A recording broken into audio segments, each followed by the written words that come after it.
यदा यदा हि धर्मस्य ग्लानिर्भवति भारत। आदरणीय मित्रों, जय मां धरती। एक शिष्य का आया है प्रश्न कि हमेशा स्वस्थ बने रहने के लिए क्या करें, कोई रोग हो ही नहीं शरीर में, इसके लिए हम क्या करें। आइए इस पर विचारते हैं। देखिए, हमारा जो यह भौतिक शरीर है, संसार है, ये 5 मूलभूत तत्वों से बने हैं।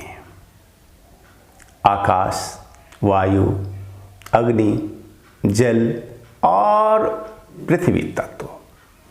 तो हम अगर इन 5 को ठीक से समझें और ठीक से इसे हम धारण करें तो फिर हमें कोई रोग होगा ही नहीं। इन 5 तत्वों के 5 आहार होते हैं। 5 आहार हैं हमारे। आकाश का जो आहार है वो क्या है? सद चिंतन आकाश का आहार है। सांस लेते हैं, वायु हमारा आहार है। अग्नि तत्व जो हमारे शरीर के अंदर में टेम्परेचर है, तापमान है, वही अग्नि तत्व है।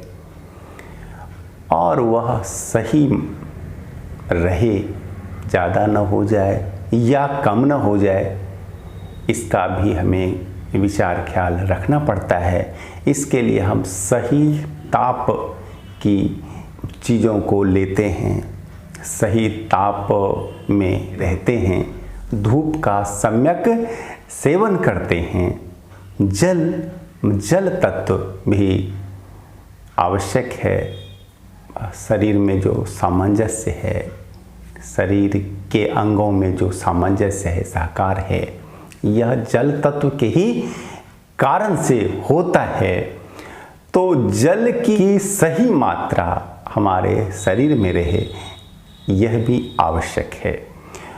और 5वां है पृथ्वी तत्व। तो पृथ्वी तत्व अर्थात ठोस भोज्य पदार्थ जो हम लेते हैं वो भी सही रूप में हो, सही ढंग का हो, सही फॉर्म का हो। अब अगर हम इन पर ठीक से विचारें, चिंतन करें और हम अपने व्यवहारिक जीवन में सही सम्यक रूप से आचरण करें तो कोई भी रोग, कोई भी डिजीज हमें हो ही नहीं सकता है। डिजीज अर्थात इन 5 तत्वों में असंतुलन। संतुलन यदि बिगड़ेगा तो रोग होगा।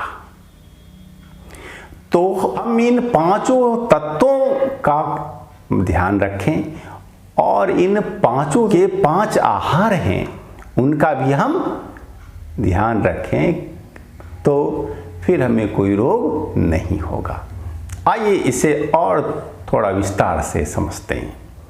जैसे आकाश तत्व का आहार क्या है? सद चिंतन, आशावादी चिंतन, सही सोच, भावना, सही संकल्प, सत्संकल्प, सद्भावना, ये आकाश तत्व के आहार हैं। तो ये हमारे अंदर बढ़े, हम हताश न हों, निराश न हों और हमारी भावनाएं सही संतुलित रूप से रहें, वे आवेशित न हों। और इन्हें ठीक रखने के लिए हम ध्यान करते हैं। मेडिटेशन, ध्यान करें। ध्यान से हमारा आकाश तत्व ठीक होता है। यदि उसमें कुछ विकार होते हैं तो वो दूर हो जाते हैं। तो हम ध्यान में क्या करें? ध्यान देखिए, यूँ तो ध्यान के सैकड़ों तरीके हैं, लेकिन आज हम बहुत ही संक्षेप में आपको बताएंगे कि ध्यान आप साक्षी होने का करें, साक्षित्व का ध्यान कीजिए। आप सीधा बैठें और मन को, शरीर को बिल्कुल शांत बना लें। स्वाभाविक, सब कुछ शांत, स्वाभाविक, मन शांत, शरीर शांत। अब आप लंबी गहरी सांस लें 2-4 बार।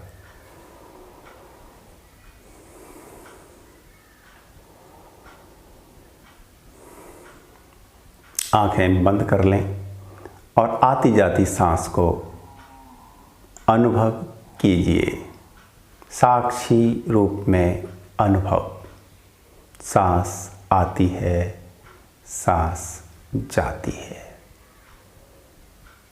बस दृष्टा बने रहना है, जो हो रहा है उसे अनुभव करना है। अब जानबूझकर सांस नहीं लेनी। अब क्या करना है? अब सहज सांस को देखिए, अनुभव कीजिए।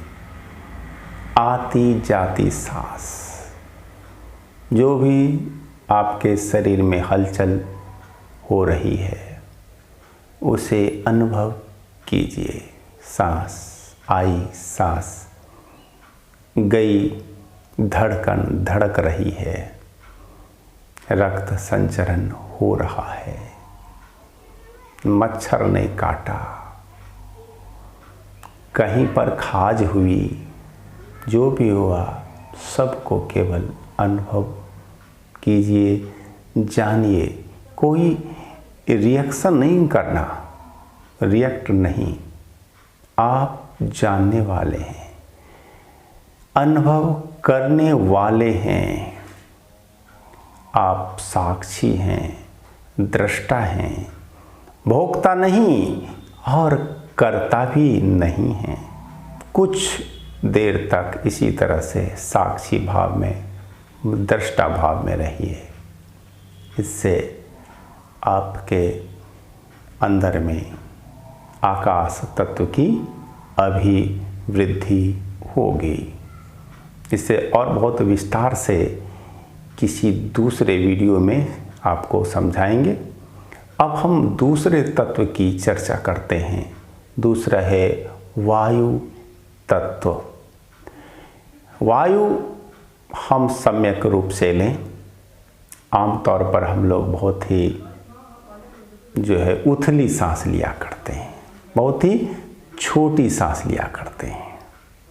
तो कुछ देर हमें लंबी गहरी सांस लेनी चाहिए। यह शरीर के लिए बहुत आवश्यक है। रोगों से निवृत्ति के लिए ये बहुत आवश्यक है। लंबी गहरी सांस लें। वायु तत्व की स्थिति अच्छी बनी रहे, इसके लिए हम लोग एक्सरसाइज करते हैं, व्यायाम करते हैं, दौड़ते हैं और साथ ही अनेक तरह की सांस वाली क्रियाएं अर्थात प्राणायाम करते हैं, जैसे भस्त्रिका, जैसे भ्रामरी, अनुलोम विलोम आदि आदि।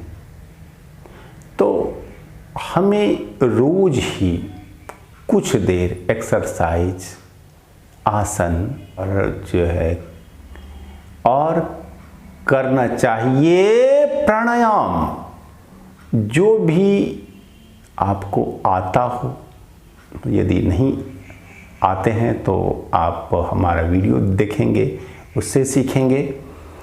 और अगर वो सब नहीं आते तो एक सहज बात, एक बहुत ही सीधी बात कि आप खूब लंबी गहरी धीमी सांस लें। धीरे धीरे बहुत ही गहरी लंबी सांस लें और 5-10 मिनट तक ये करते रहें। तो इतना भी यदि आपने किया तो इससे भी बेहद फायदा होता है। तो ये हुए वायु तत्व की बात। अब हम तीसरे तत्व अग्नि तत्व पर आते हैं। आप सही ताप की चीज़ों को ग्रहण कीजिए। ज़्यादा ठंडा या ज़्यादा गर्म वस्तु का सेवन अच्छा नहीं है। जैसे कि कोल्ड ड्रिंक्स पीते हो आप या फ्रिज का पानी लेते हैं, तो आप इन सब से दूर रहें। ज़्यादा गर्म चीज़ भी आप न लें, जैसे कि चाय लोग जो बार बार पीते रहते हैं, तो इस तरह की भी आदत अच्छी नहीं है। ज़्यादा गर्म और ज़्यादा ठंडी चीज़ों का सेवन अच्छा नहीं है। सम वस्तुओं का सेवन आप कीजिए और कोशिश रहे सम वातावरण में रहने का। ज़्यादा ठंडा वातावरण और ज़्यादा गर्म, ये दोनों ही अच्छे नहीं है हमारे लिए। तो ठीक है, संक्षेप में इतना ही कहेंगे। जो चौथा है तत्व, जल तत्व, जल का सेवन हम सम्यक रूप से ही करें। खाली पेट में जल का अधिक सेवन करेंगे तो इससे हमारा शरीर अधिक अंदर से साफ रह पाएगा। और भोजन के आधा घंटा पहले से 1 घंटा बाद तक के समय में अधिक मात्रा में जल न पिया जाए। भोजन के 1 घंटा बाद जल लेना चाहिए या आधा घंटा पहले। और जल भी सही मात्रा में हो, बहुत ज़्यादा भी हानिकारक है और बहुत कम भी हानिकारक है। सुबह सुबह हम अवश्य ही जल का भरपेट सेवन करें, पान करें। इससे हमारा पेट साफ रहता है। और जल का सेवन हम स्नान रूप में करते हैं और अन्य रूपों में करते हैं। तो जल का सम्यक सेवन हमारे स्वास्थ्य के लिए अच्छा है। अब जो 5वां तत्व है वो है पृथ्वी तत्व। तो पृथ्वी तत्व अर्थात जो हम ठोस भोज्य पदार्थ लेते हैं वही है आपका पृथ्वी तत्व। तो पृथ्वी तत्व अर्थात ठोस भोज्य पदार्थ जो हम लेते हैं वह भी हमारा नेचुरल होना चाहिए। जैसा परमात्मा ने बनाया है वैसा लो ना। उसका रूप बिगाड़ करके लेते हो आप, इसीलिए आपका स्वास्थ्य बिगड़ा बिगड़ा सा रहता है। जैसे परमात्मा ने बनाया है टमाटर, तो टमाटर खाओ, आप उसकी बना लेते हो सॉस और चटनी, तो उससे तो फिर आपका सेहत बिगड़ेगा। जैसे कि जो है ईश्वर ने बनाया है फल, उसको उसी रूप में लें। उसका रूप आप बिगाड़ करके लेंगे तो उससे आपको हानि होगी। उससे आपको सही मात्रा में पोषक तत्व प्राप्त नहीं हो पाता है। और जब उसका फॉर्म बिगड़ेगा तो बहुत सारे तत्व नष्ट हो जाते हैं। तलने, भूनने और उबालने में बहुत सारे तत्व हो जाते हैं नष्ट। तो हमारा प्रयास हो कि हम जो भोजन लें, ठोस आहार लें, तो प्राकृतिक रूप में लें। सलाद को भी जो है उसी नेचुरल फॉर्म में लें। और अनाज अगर लें तो अंकुरित लें तो अच्छा है। यदि हम अपना भोजन इस तरह से ले सके तो फिर हमारा स्वास्थ्य हमेशा अच्छा रहेगा। आप वस्तुओं को तलने, भूनने, उबालने के फेर में ज़्यादा न रहें तो आपके लिए सेहत के लिए, स्वास्थ्य के लिए अच्छा है। आप इन 5 बातों का रखें ख्याल, आकाश, वायु, अग्नि, जल और पृथ्वी तत्व। इन पांचों को ध्यान में रखें तो फिर आपको कोई भी रोग नहीं होंगे। अब हम बाद में न हर तत्व पर एक एक विस्तृत वीडियो बनाएंगे ताकि आप उसे ठीक से और अच्छी तरह से जान समझ सकें। तो आज अब यह वीडियो ज़्यादा लंबा नहीं हो जाए, इसके लिए हम आपसे विदा लेते हैं। धन्यवाद।